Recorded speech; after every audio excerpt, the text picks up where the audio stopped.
It is winter, December 25th. The young couple arrives at an inn in a small town. The innkeeper turns them away. There is no room. They find shelter in a stable. Among the animals, the child is born on a straw. The star appears overhead. 3 kids, Gaspar, Melchior, and Balthasar, riding on camels, with gold, frankincense, and myrrh. Shepherds gather in the snow palisade.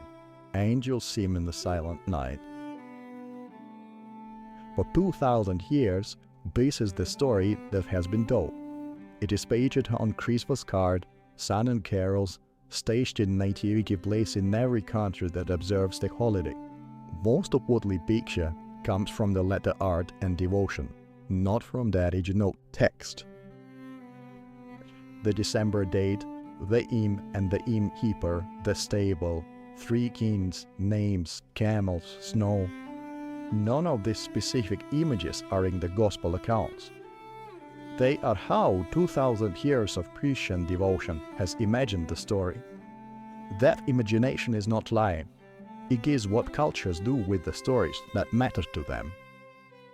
But underneath the accumulated tableau is something different, something the original text preserves and the archaeology of 1st century Judea genuinely supports. A story that is older, stranger, and considerably more human than the postcard. Today we go back to a small Judean village 2,000 years ago. We look at what the ground there holds. We look at what the original Greek text actually says. And we ask what really happened at Bethlehem. Before we go further, let me show you what the ground holds. Bethlehem in the 1st century was a small village in the Judean hills, about 8 kilometers south of Jerusalem. Its population was somewhere between 300 and 1,000 people. It was unremarkable. The name in Hebrew is Betlehem, house of bread. The village had been there for centuries by the time the Nativity narrative is set. Archaeological surveys have identified Iron Age occupation at the site. It was small, poor and rural. There is, however, a complication worth knowing about. There are 2 ancient villages called Bethlehem in the Holy Land. One in Judea, the traditional site, where the Church of the Nativity stands today, and one in Galilee, about 7 kilometers northwest of Nazareth. In 2005, an Israeli archaeologist named Aviram Oshri published a controversial argument based on more than a decade of excavations at the Galilean Bethlehem. He proposed that the Galilean site showed more substantial 1st century Jewish occupation than the Judean one did at the relevant period. His conclusion was that the Nativity may have actually taken place in the Galilean Bethlehem. This is a minority view. Most of Oshri's own colleagues at the Israel Antiquities Authority reject it. Recent excavations near the Church of the Nativity have produced 1st century pottery that supports the traditional identification. But the debate exists, and the evidence is not as clear-cut as the cultural memory of Bethlehem might suggest. There is also a chronological problem worth naming briefly. The Gospel of Luke places the Nativity during a Roman census, ordered when Quirinius was governor of Syria. The Gospel of Matthew places it during the reign of Herod the Great. The trouble is that these 2 dates do not match. Herod died in 4 BCE. Quirinius did not become governor of Syria until 6 CE. That is a 10-year gap. Scholars have proposed various reconciliations. None has produced consensus. What this tells us is that the Gospel accounts are not modern journalism. They are theological narratives written decades after the events, working from older traditions preserved in particular communities. Whichever Bethlehem is the actual site, the historical setting was small, rural, and entirely ordinary in the world it belonged to. Now here is where the text and the postcard diverge most dramatically. The phrase, "no room at the inn," comes from Luke chapter 2, verse 7. In English translation, the line reads, "She laid him in a manger, because there was no room for them in the inn." The Greek word translated inn is kataluma. This is the central translation problem. Kataluma does not mean inn. It means guest room, specifically the upper guest room of a private home in 1st century Judea. The Greek word for inn, pandocheion, appears elsewhere in the New Testament. Luke himself uses it in the parable of the Good Samaritan. He knows the word, he doesn't use it here. Even more telling, the same word kataluma appears later in Luke's own Gospel, in chapter 22, verse 11, where it clearly means a guest room in a private home. Luke uses the word consistently, so the line is not saying that Mary and Joseph were turned away from a commercial inn. It is saying that the guest room of the home they came to, likely a relative's home since Joseph was returning to his ancestral village, was already occupied. This changes everything about what comes next. A 1st century Judean peasant home typically had 2 levels. The upper level was the family living space and the guest room.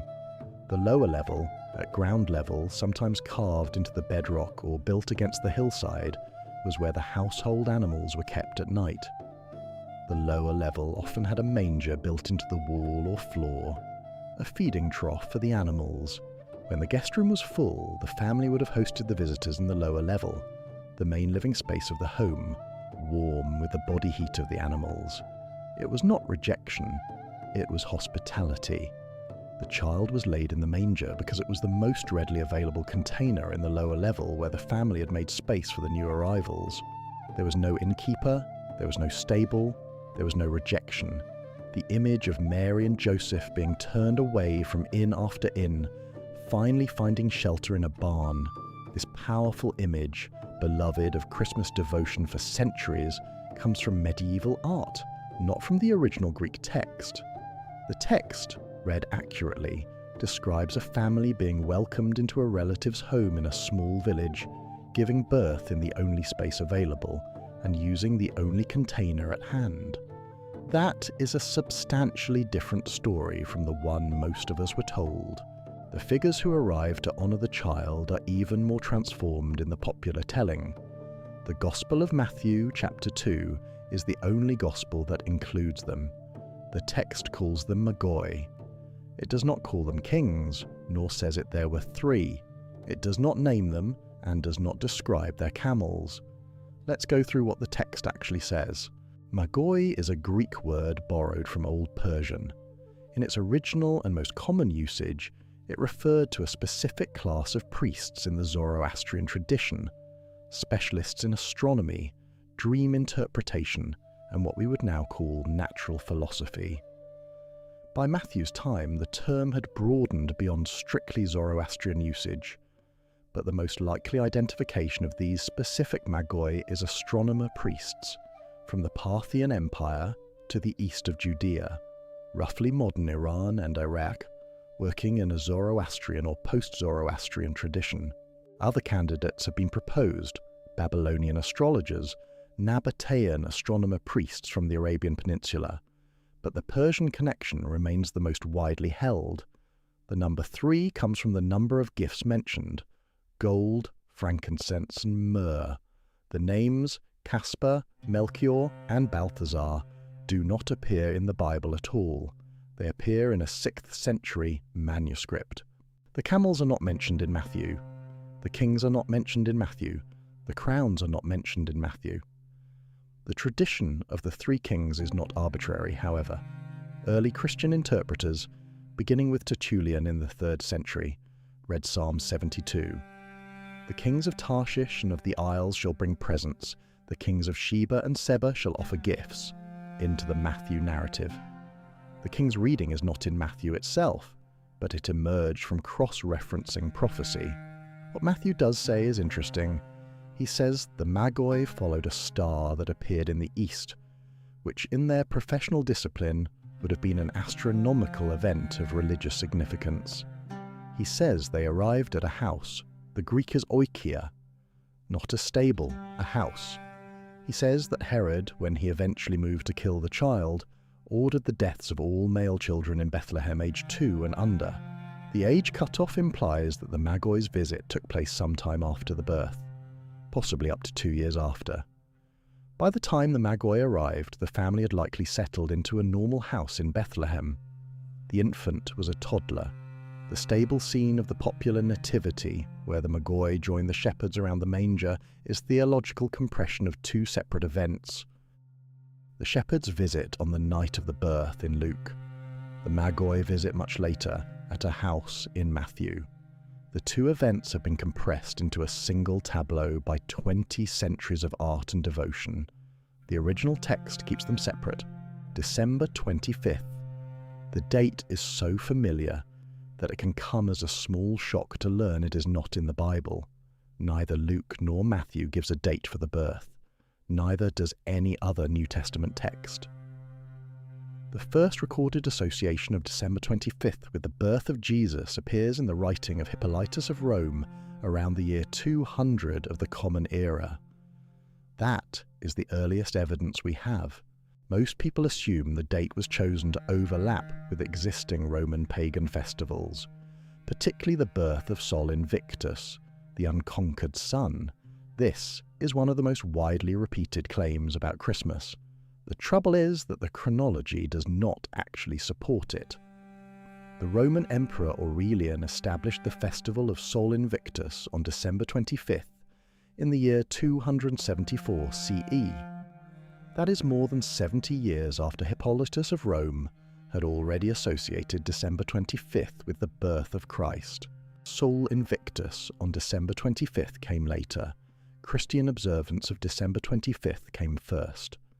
Some scholars now argue that the causation may have actually run in reverse, that pagan Rome established Sol Invictus on December 25th in response to Christian practice, not the other way around.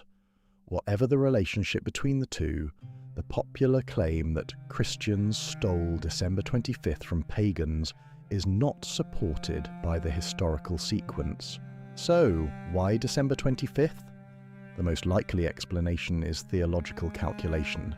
Early Christian writers worked from the Jewish tradition that prophets died on the same day they were conceived. They calculated the date of Jesus' death at March 25th by the Roman calendar. Add 9 months of pregnancy, and you get December 25th as the date of birth. This logic is unintuitive by modern standards, but it made sense within the symbolic universe of early Christianity. March 25th was later recognized as the Feast of the Annunciation, the commemoration of Jesus' conception. There is also the season problem. Luke mentions shepherds keeping watch over their flocks in the field at night. In Judea, shepherds typically brought their flocks into shelter during winter months. December nights in the Judean hills are cold and inhospitable for outdoor grazing. The shepherd detail suggests spring or autumn, not winter. The actual season of the birth is unknown. The date we celebrate came from theological calculation in the early church, not from historical reportage. It is tradition. Tradition has value. But it is worth knowing what is tradition and what is text. The star is the most cinematic element of the Nativity narrative. A light in the sky leading travelers from the east to a specific house in a specific village. The text describes it briefly. Matthew says it appeared in the east and went before the Magi until it stopped over the place where the child was. Astronomers have looked at this for 400 years. In 1603, the astronomer Johannes Kepler observed a great conjunction of Jupiter and Saturn. He calculated backward and identified a triple conjunction of those same planets in 7 BCE, close to the likely period of the Nativity. A triple conjunction is rare. The same two planets appear close together in the same region of the sky 3 times in 1 year. For Persian astronomer priests, this would have been an event of major astrological significance. Jupiter was the planet of kingship. Saturn was associated with Israel in some astrological traditions. The constellation Pisces, where the conjunction occurred, was also associated with the Jewish people. A repeated meeting of these two planets in that constellation would have been read as a Messiah king born in Israel. Other candidates have been proposed, a near conjunction of Mars, Jupiter and Saturn in February 6 BCE, a close conjunction of Venus and Jupiter in June of 2 BCE, a possible nova or supernova recorded in Chinese astronomical records from the period, Halley's Comet, which appeared in 12 BCE, slightly earlier than most nativity datings.